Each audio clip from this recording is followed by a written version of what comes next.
ሸሃዳ ሊይዝ ፈልጌ ነው። እስከዛሬ በሌላ አካውንት ነበርኩኝ። አሁን ቤተሰብ እንዳያቅመሰልመኝ አዲስ አካውንት ከፍቼ መጥቼ።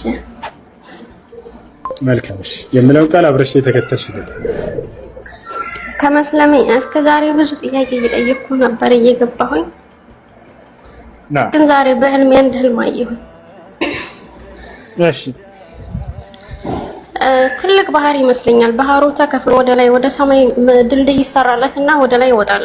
ሲወጣ በጣም ነጫጭ ልብስ የለበሱ የሙስሊሞች አለባበስ ነው፣ ያምራል። አብሬያቸው ሄድና እዚህ ኢሳ ነብዩላህ ኢሳ እዚህ ያለው ማየት ትፈልጊያለሽ? ተመልሶ ወደ ምድር ይወርዳል ይለኛል።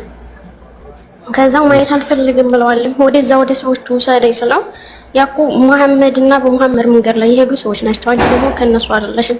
ይሄ ባህር ይታይሻል ወደ ታች ትለኛል። መልሶ ሲያሳይ ጥቁር በጣም የሚሸት የሚገማ ነው ሽታ ያለውና ወደዚህ ነው ያንቺና ያንቺ መሳይ ተከታዮች የሚሉት ነኝ። ከዛ ገፍቶ እየወረወረኝ እያለ በጣም ድንግጥ ምናምን ስናልካ ምድር ላይ ነኝ እና ያለሁበት መንገድ ትክክል እንዳልሆነ ነው የተባለ። መልካም እንግዲህ ስትከታተል ቆይታለች እንደተናገረችው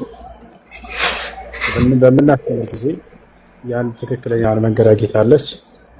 ግን ያን ለመቀበል ውስጣቸው የሚመላለስበት ጊዜ ይኖራል። ቤተሰብ ምን ይለኛል የሚለን ነገር ያን ነገር አምላክ አላህ ሱብሓነሁ ወተዓላ በህልም ሊገልጥላቸው ይችላል። ነቢያችን ሰለላሁ ዐለይሂ ወሰለም ሲናገሩ ህልም ወይንም መናም አምላክ አላህ ለነቢያቶች ካደረገው ግልጠተ መለኮት አንደኛው ነው። ሁሉም ለነቢያት የሚሰጠው ግልጠተ መለኮት አልቋል። ህልም ብቻ ለሰዎች ተትቷል ብለው ተናግረዋል። በህልማቸው አምላክ አላህ ሱብሓነሁ ወተዓላ እውነተኛውን መንገድ የሚያሳይባቸው ጊዜ ይኖራል።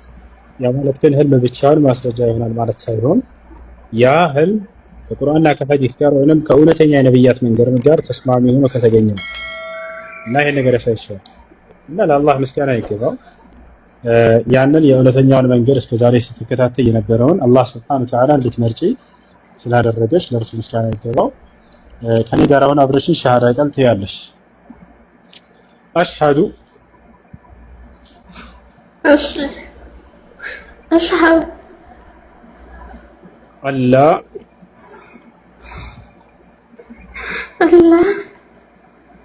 ኢላሃ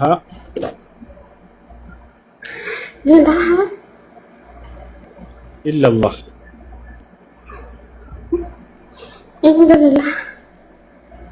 وأشهد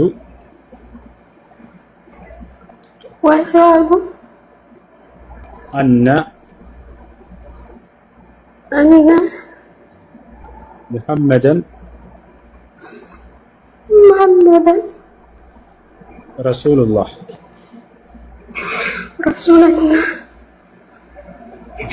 ለአላህ ምስጋና ይገባው። ከዚህ በኋላ ሙስሊም ይሆናል። ሙስሊም ሲሆን አንድ ሰው ወደ ነቢያት ህብረት ተቀላቀለ ማለት ነው። እነዚያ ሁሉ ታላላቅ ነቢያቶች የነበሩበትን መንገድ ያን ህብረት ተቀላቀላችሁ ማለት ነው። ለአላህ ምስጋና ይገባው። በዚህ በመንገድ ላይ ብቻችሁን አይደላችሁም። የዓለም ሰው አሁን ምድር ላይ ብቻችሁን እንደው ከበስተጀርባችሁ ቢሆንም እንኳን አንቱም መዐል አንቢያ ወአንቱም መዐል ሙርሰሊን ከነቢያት ጋር ናችሁ። ከዚያ በላይ ከአምላካችሁ ከአላህ ጋር ናችሁ። በእናንተና በአላህ መካከል ያለ አንድ ገመድ አለ። ያም ገመድ ኢስላም ይባላል። እርሱን እስከያዛችሁ ድረስ ከአምላካችሁ ጋር መሆናችሁን አትርሱ። ለዚህ ነው ነቢዩ ሙሐመድ ሰለላሁ ዐለይሂ ወሰለም ላ ተሕዘን ኢነላሃ መዐና ይላሉ። አትዘን፣ አብሽር፣ አላህ ከኛ ጋር ነውና ይላሉ። አንተ መዐላሂ ወለው ኩንተ ወሕደክ ወዱምተ ዐላ አስሲራጥ አልሙስተቂም ወዐላ አልኢስላም አልዐዚም። አንተ በታላቁ በኢስላም መንገድ ላይ እስከሆንክ ድረስ ከአምላክህ ከአላህ ጋር ነህ። እንዳጠቃላይ አሁን ያልሽው ቃል የሸሃዳ ቃል ወይንም የምስክር ቃል ይባላል። ማንኛውም ሰው ወደ እስላም ሲገባ ጊዜ የሚሰጥ የምስክር ቃል ነው። ትርጉሙ እነሆ ከአንዱ አምላክ ከአላህ በስተቀር በእውነት የሚመለክ ሌላ አምላክ የለም ብዬ መሰክራለሁኝ፣ ሙሐመድም የአላህ መልእክተኛና ነብይ ናቸው ብዬ መሰክራለሁ ማለት ነው። በየሁሉም ዘመናት ነብያቶችን ይሄ ነበር ሲያስተምሩ የነበሩ። የትእዛዝ ሁሉ ፊተኛና መጀመሪያው አምላክ አንድና ብቸኛ ነው፣ በእርሱ ላይ አጋር የለውም ብለው ነበር የሚያስተምሩት። ታዲያ ነቢዩ ሙሐመድ ሰለላሁ ዐለይሂ ወሰለም በቀደሙት ነቢያት መንገድ ላይ ነውና የተላኩት። የመጀመሪያው ትእዛዝና መሰረት የዚህ የእስልምና ሃይማኖት አምላክ አንድና ብቸኛ ነው፣ ከእርሱ በስተቀር ሌላ ማንም አምላክ የለም እያሉ ነበር የሚያስተምሩት። ገና በህዝቦቻቸው መካከል ሲነሱ ነቢ ሰለላሁ ዐለይሂ ወሰለም ቁሉ ላ ኢላሃ ኢለላህ ቱፍሊሑ ይሉ ነበር። ከአንዱ አምላክ በስተቀር በእውነት የሚመለክ ሌላ አምላክ የለም ብላችሁ መስክሩ ትድናላችሁ ይሉ ነበር።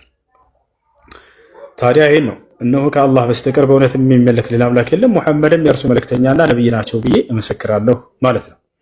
እሺ አንድ ሰው እስልምናን በመቀበሉ ምን ያገኛል ወደሚለው ስንመጣ አንድ ሰው እስልምናን በተቀበለበት ቀን ያለፈ ኃጢአቱ ሁሉ ይሰረይለታል፣ ይማርለታል፣ ያለምንም ኃጢአት ይሆናል።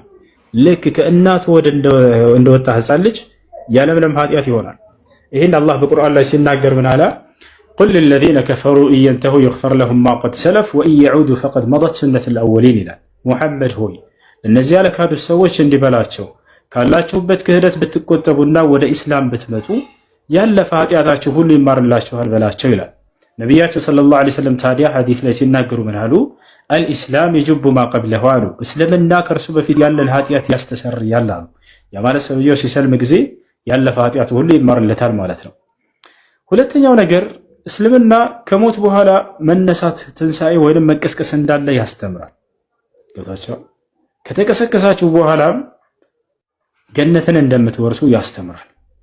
የዘላለማዊ ህይወትንም እንደምትወርሱ ያስተምራል። ማስረጃ ቃለ ሱብሓነሁ ወተዓላ ኢነ ለዚነ አመኑ ወዐሚሉ ሷሊሓት ለሁም ጀናቱ ነዒም ኻሊዲነ ፊሃ ወዐደላሂ ሐቃ ወሁወል ዐዚዙል ሐኪም ይላል። እነዚያ በእኔ አምነው መልካምን የሰሩ ሰዎች ለእነርሱ የገነት ጸጋ አለችላቸው፣ እነርሱም በእርሷ ውስጥ ለዘላለም ዘውታሪዎች ናቸው። ይህ የእኔ አላህ ቃልም እውነት ነው፣ እኔ አሸናፊና ጥበበኛ የሆንኩት አምላካችሁ ነኝ እያለ ይናገራል። ሰላም ሰላም፣ እንዴት ነህ? እየዳብ እንዴት ነህ? እሱ ደህና ነህ? አለን አልሐምዱሊላህ። ደህና ነው ወይ? እግዚአብሔር ይመስገን። አሁን እኮ ከእንቅልፌ ስነሳ አስገብተውኛል። እንዴት ነው? አለን ወላሂ አልሐምዱሊላህ። ደህና ነህ? ምነው ጠፋ? መጣህ እንኳን ሰላም አትለኝም እንዴ? እንመጣለን። እዚህ ሁሌ ላይ ስለምከፍት አይመቸኝም ነበርና ነው። እንመጣለን ኢንሻአላህ። ዋንጫውን ልሰጥ ነበር ግን ጠፋ።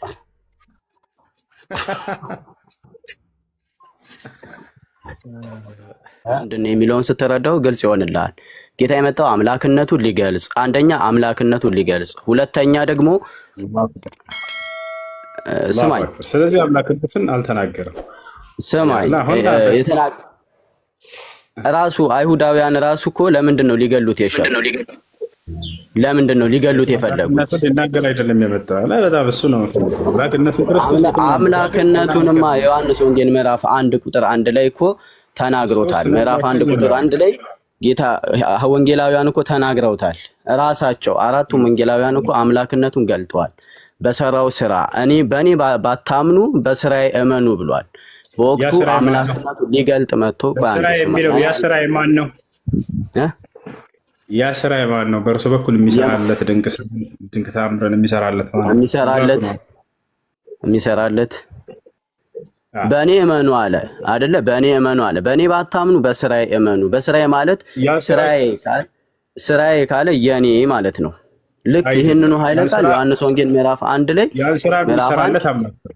ቁጥር 3 ያን ስራ የሚሰራለት አምላኩ ነው። ምን ያን ስራ የሚሰራለት አምላኩ ነው አይደል? ራሱ ይሰራዋል። እኔም ሰራለሁ አባቴም ይሰራል ይላል። ቁጥር 22 ምን ይላል? የሐዋርያት ሥራ ምዕራፍ 2 ቁጥር 22 እግዚአብሔር በኢየሱስ ክርስቶስ በኩል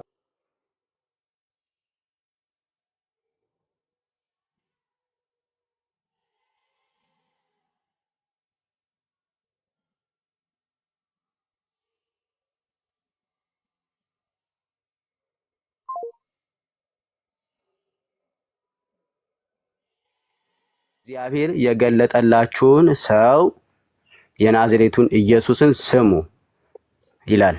እርሱንም በተወሰነው በእግዚአብሔር ምክር እና በቀደመ እውቀቱ እናንተ አሳልፋችሁ በኃጥአን እጅ ሰቀላችሁት፣ እንደማይለያዩ ይናገርላል ማለት ነው። ቆይ ስለዚህ ያን ሁሉ ድንቅና ስራ ተአምር ሲያደርግለት ሲሰራለት የነበረው ማን ነው? ስለዚህ ከዚህኛው ኃይለ ቃል ጋር እኔ ከነገርኩህ ጋር ይጋጫል ወይስ ይስማማል? እኔም እሰራለሁ አባቴም ይሰራል የሚለውን ኃይለ ቃል ታዳምጥም ክርስቶስን ተአምርና ድንቅ ስራዎችን ሁሉ ሲሰራለት የነበረው እግዚአብሔር እንደሆነ እዚህ ጋር ይናገራል አይናገርም? በእርሱ በኩል ሲሰራ የነበረው የአምላኩ ነው። በእኔ እንኳ ባታምኑ በእኔ በኩል የሚሰራውን አይታችሁ መኑ እያለ በእኔ በኩል አይልም። በእኔ በኩል አይልም። በእኔ ስራ በስራዬ ብሎ ከፍሎታል። አሁን እዚህ ጋር የተናገረው አውድ ሌላ ነው። እኔ ይሄ ነገርኩ አውድ ደግሞ ሌላ ና ላሳየው። እሺ አውጣው። ስራዎችን ሁሉ የሐዋርያት ሥራ ምዕራፍ 2 ቁጥር 22 በክርስቶስ በኩል አይልም እያለ ነው። ይሄ ሰውዬ የእግዚአብሔር ማን ነው? የእስራኤል ሰዎች ሆይ ይህንን ቃል ስሙ። ራሳችሁ እንደምታውቁ የናዝሬቱ ኢየሱስ እግዚአብሔር በመካከላችሁ በእርሱ በኩል ባደረገው ተአምራት ያው እና ድንቆች በምልክቶችም ከእግዚአብሔር ዘንድ ለእናንተ የተገለጠ ምን ነበር ይላል? ምን ነበር ይላል? የተገለጠ። እሺ የሞባይሉና የመጽሐፍ ቅዱሱ ይለያያል። ችግር የለውም፣ አያስማማም። የናዝሬቱ ኢየሱስ ሰው ነው፣ ስሙ የናዝሬቱ ኢየሱስ ነው ይላል። ስሙንም ይጠቅሳል። የመጽሐፉ ይለያል ነው ያልከው? አዎ ይሄ ከ66 ነው ከ80 አዱ ላይ ነው ያወጣውልህ። እሱ ላይ ሰው ነበር አይልም? ሰው ነበር አይልም? እርሱ ላይ ሰው ነበረን ብቻ ሳይሆን ስሙን ይጠቅስልሃል። ኢየሱስ ነው ብሎ ስሙን ይጠቅሳል እኮ። አሁን ጥያቄው ሰው ነበር ይላል አይልም? ያንተ መጽሐፍ ላይ ያለው ያን የሚለውን እኮ እያነበብኩ ነው። በእጁ ባደረገው በካህሊነቱ በታምራቱና በድንቅ ስራዎቹ እግዚአብሔር የገለጠላችሁን ሰው የናዝሬቱን ኢየሱስ